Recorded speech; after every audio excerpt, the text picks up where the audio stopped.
السلام عليكم ورحمة الله وبركاته. ازيكم حبايبي؟ عاملين ايه؟ يا رب تكونوا بخير. اللهم صل وسلم على سيدنا محمد وعلى آله وصحبه وسلم. ازيكم حبايبي؟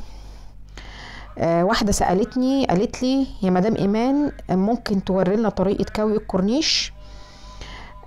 والله يا جماعة من ساعتها وانا مستنية ملاية بكورنيش تجيني، لان كل الناس معظمهم دلوقتي بقوا يعملوا فلات.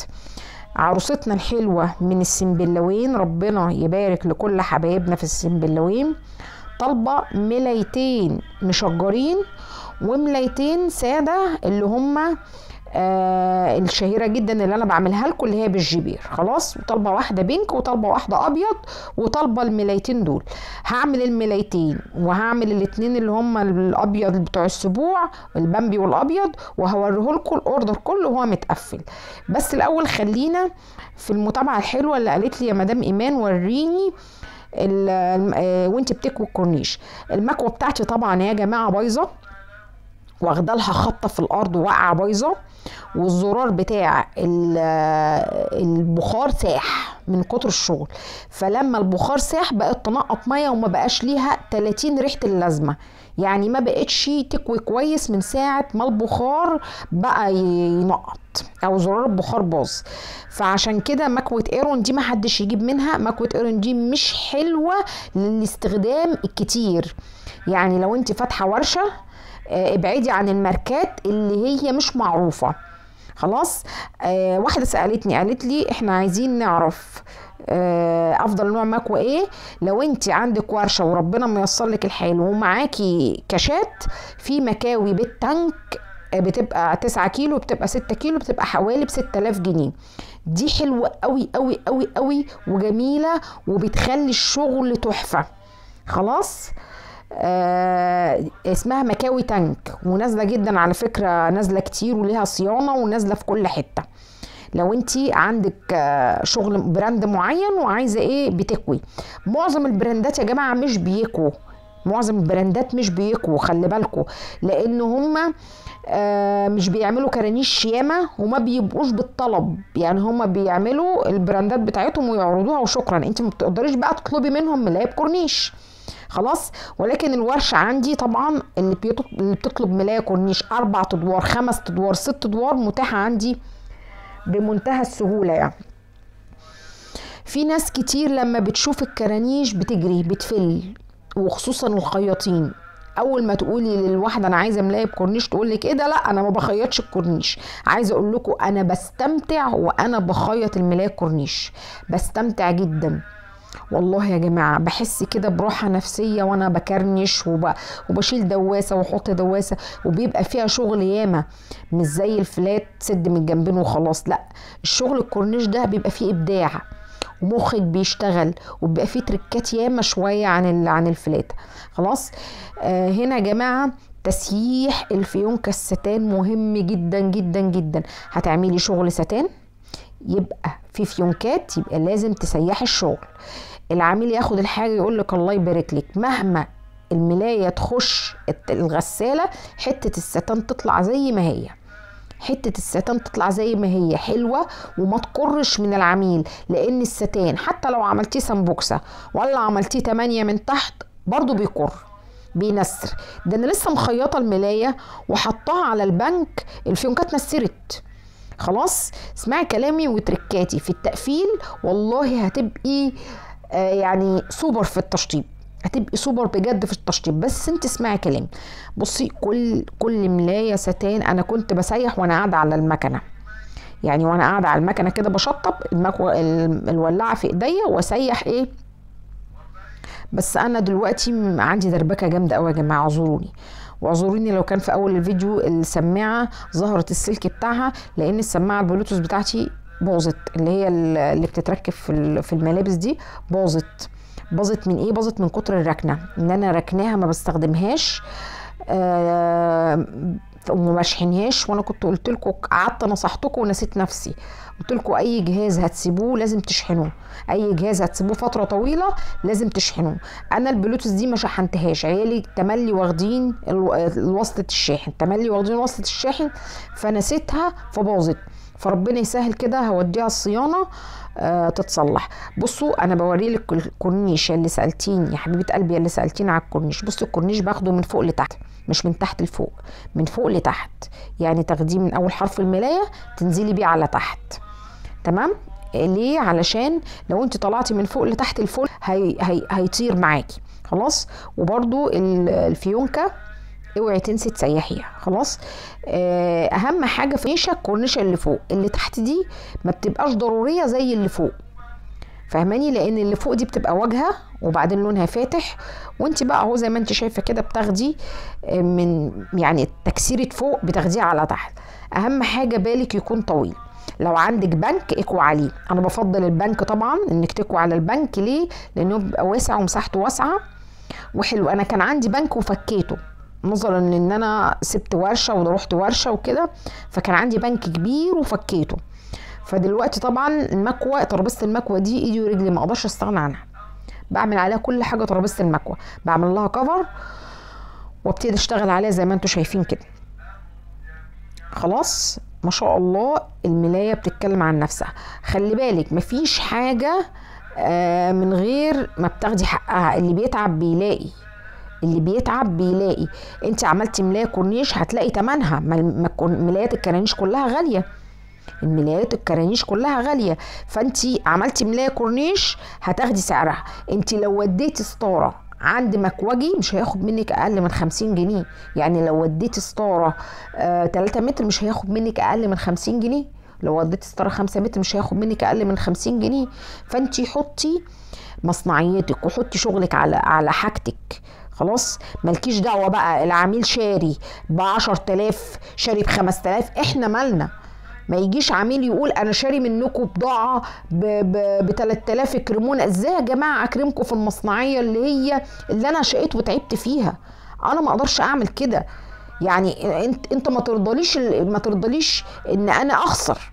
انا بدفع كارت كهرباء، بدفع صناعيه بيجولي حاجات كتير يا جماعه، بنزل بطلع باجي حاجات كتير. يبقى يعني ايه اكرمك في المصنعيه؟ اكرمك في مصنعيه 200 جنيه؟ انت عايز تاخد من 200 جنيه ايه؟ يعني هي كلها على بعضها 200 جنيه في الملايه، تاخدي منها ايه يا حبيبتي؟ اتقوا الله يا جماعه، يلي بتشتروا ملايات، يلي عايزين حاجه ببلاش، يلي عايزين الكرانيش ببلاش. مفيش حاجه اسمها كرمني في المصنعيه. ما تبقاش شاري شغل غالي وترجع تقولي كرمني في المصنعيه. بالعكس، الشغل الغالي بيحب المصنعيه الغاليه، بيحب الحاجه الغاليه. انت لو رحتي عملتي طقم انتريه وما كرمتيش صاحب الراجل الصنايعي بيبوظ لك حاجتك، بيبوظ لك حاجتك، معلش يعني. وبتبقي هتاخديها وانت ايه هتاخديها برضه. فكل واحد يا جماعه يراعي التاني عشان الدنيا مبقتش مستحمله. ملايه زي دي خدت يوم معايا، يوم شغل، خدت شغل معايا يوم. لان كورنيش بصوا اساسا الكورنيش متعب وانت بتخيطيه اهو زي ما انت شايفه كده، ولكن طبعا اللي بيبقى متمرس ما بيبقاش في حاجه صعبه عليه. خلاص؟ وذكر ربنا سبحانه وتعالى في الشغل بيسهل لنا الصعب يا جماعه زي ما انتوا شايفين كده اهو. انتوا شايفينها، بصوا الملايه كورنيش بتتعمل ازاي بعينيكوا شايفينها.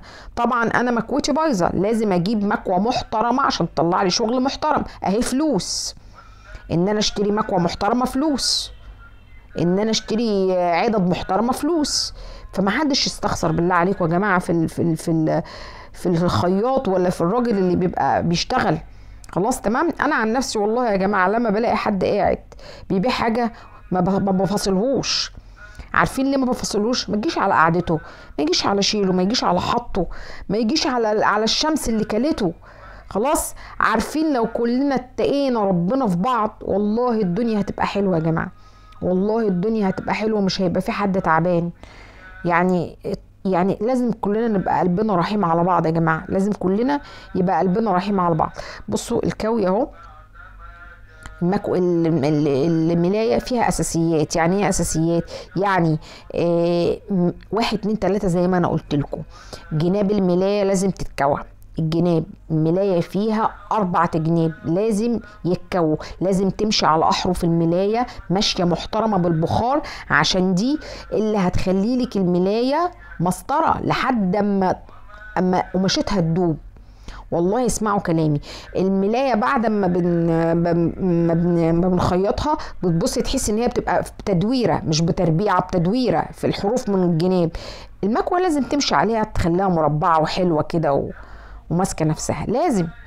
لازم يا جماعه. الحاجات دي بتخلي الفينش بتاعك محترم ولا يعلى عليه.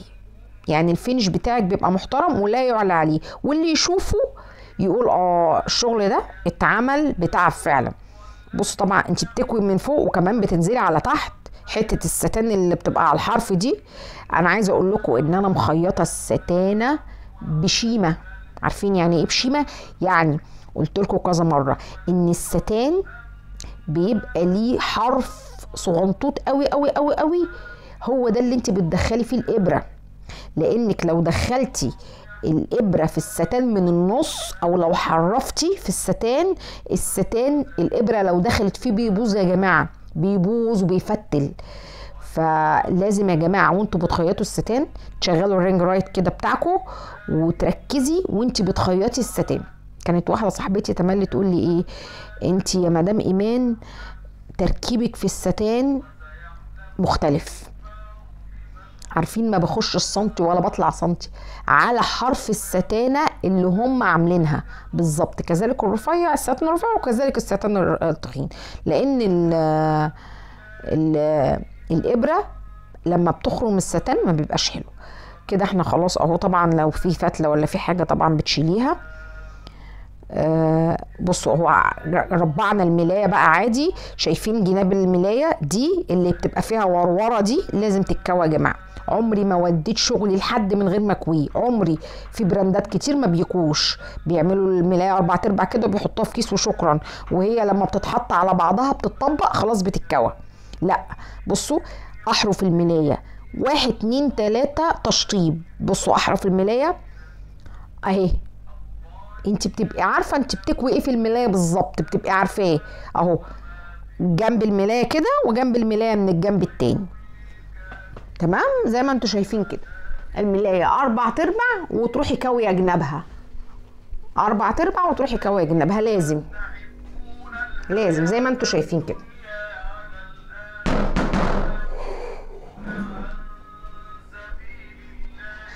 اللهم صل وسلم على سيدنا محمد وعلى اله وصحبه وسلم. هجيب ان شاء الله مكوى ناشونال. اللي كانت سالتني قالت لي يا مدام ايمان ايه افضل انواع المكاوي؟ المكاوي الناشونال البخار حلوه قوي. انا لازم اجيب مكاوي بخار لشغلي. انا ما ينفعش اجيب مكوى مش بخار. لازم المكاوي البخار لشغلي بالذات، لان الملايه لازم تاخد وش بخار. الوش البخار ده هو اللي بيتقب الملايه. وكنت جايبه المكوى التانك ووقعت اتكسرت. على فكرة كل واحد معرض في شغله الحوادث يا جماعة. المكوى تقع، المكوى تضرب، المكوى تتحرق. ما هو وبتبقى انت خلاص خدتي منها كفايتك، يعني بتقعد معاكي بتعيش معاكي. بصوا الاحرف بتاعت الملاية دي لازم تكويها اهي، لازم تكويها لحد تحت. حتى يعني بصوا ده لو مش كورنيش بكويها فرداني. بجوز الملاية 4/4 واكوي حروفها. بجوز الملاية 4/4 واكوي حروفها. لازم. بصوا اهو لازم. بس ما بكويش الملاية كلها برضو للأمانة يعني. بس الكرانيش بالذات الملاية بتتكوى كلها. عشان كده الكرانيش يا جماعة أنا باخد فيها عمولة زيادة شوية. أنا باخد في الكرانيش عمولة زيادة شوية عشان الكوي وعشان الكوي فوق وتحت. المقص طبعا لازم يبقى جنبك، لازم عشان تشطبي.